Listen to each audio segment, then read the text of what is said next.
Ludvig Kalen, velkommen til Halgås. Du vil forsøge at dyrke heden. Jeg vil bygge kongens første koloni derude. Det er fantastisk, det du er i gang med. Jeg får redan en känsla av liv her ute. Heden er Guds natur i al sin pragt. Hvorfor kastrere et vildt bæst, der bare gerne vil være frit? Han har Gud netop ikke sat mennesket på jorden for at skabe civilisation. Gud er kaos. Livet er kaos. Nej, krig er kaos. Men vinderen er den, som kan finde ud af at kontrollere kaos. Det er min jord. Det er kongens jord. Jeg arbejder for kongen. Hold op med at tale om kongen, som om du kender ham. Han ved ikke engang, du findes.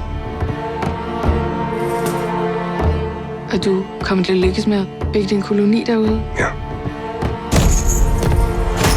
Hvis du bekriger ham, så risikerer du alt. Schenkel stopper ikke, før han er vundet. Jeg har brug for dig.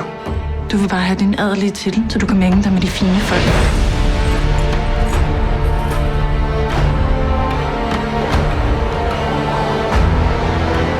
Jeg må væk herfra.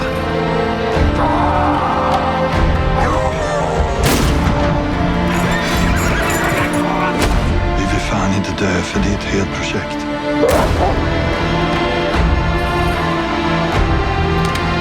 Hold dig væk fra heden. Er det forstået? Kaos, Ludvig. Livet er kaos.